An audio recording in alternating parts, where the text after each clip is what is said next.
Welcome back, brothers and sisters. I am Braden. This is Langley Outdoors Academy, the place where we not only talk about what's going on in the gun world, but also how we're going to fix it together.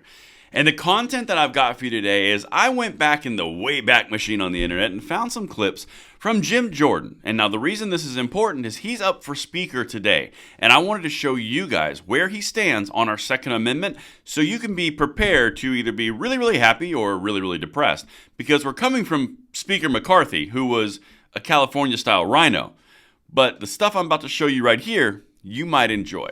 Now, of course, everything will be linked in the description box below, and make sure you like the video, subscribe to the channel, and turn the notification bell on. All right, brothers and sisters, let's dive into this. So this is just 3 clips that I went through, a myriad of clips that we've covered. Jim Jordan's pedigree on the Second Amendment, defending it against Nancy Pelosi, against the high-waisted fiend Jerry Nadler, is actually pretty solid. Now, I'm not saying he's perfect. No one is ever perfect. What I'm saying is, in relation to the Second Amendment, for what we've been defending over the last 2.5 to 3 years together on this channel, I'm about to show you some stuff we've covered. First off, let me show you one of the things that he said on the floor about 1.5 years ago. Check this out. Gentleman from Ohio is recognized. Thank you, Mr. Speaker. Again, I urge a no vote on this legislation. Proponents say that this bill doesn't violate due process. Nothing can be further from the truth. You haven't been charged with a crime, but there's a hearing that you're not allowed to be at. You can't be present there, a hearing where you don't have a lawyer, and a hearing where a judge can take your property. So again, just to underscore this, you haven't been charged with the crime. There's a hearing where your property and your rights are at stake. You're not allowed to be there. Your lawyer's not allowed to be there. You can't confront your accuser, but they can take your gun. They can take your property. They can take your Second Amendment liberty. And here's the scariest part of all. As my friend from Kentucky just pointed out, the Democrats say, this is just the first step. This doesn't go far enough. Holy cow. So that kind of proceeding doesn't go far enough when it comes to your Second Amendment liberties. One of the key things that separates this great nation from all other countries is how we have due process in our justice system. This bill takes it away. So he's talking about red flag laws, if you're not familiar with what he was describing. So the guy who could be the Speaker of the House today just said that about red flag laws being against due process, being against everything that we hold dear as our justice system is concerned. Okay, I'm here for that. Now, that was red flag laws. Now let's get to a clip he said about the ATF earlier this year. Check this bad boy out. And now it's the ATF.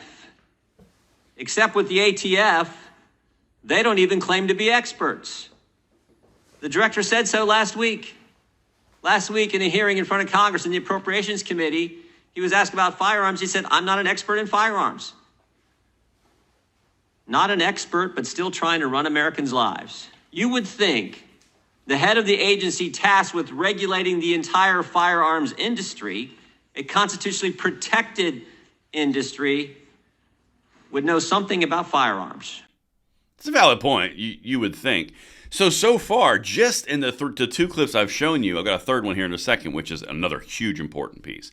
You've seen him rail against red flag laws, call out the ATF for not knowing what they're doing while they're infringing upon the Second Amendment rights of citizens of the United States.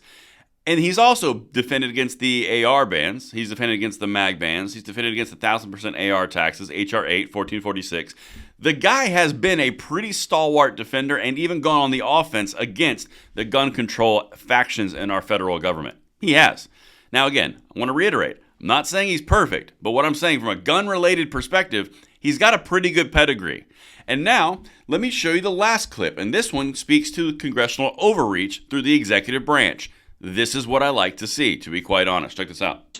The pistol brace was created for use by disabled persons, including disabled veterans. These individuals could lose the ability to use these tools and as a result may not be able to operate their firearm.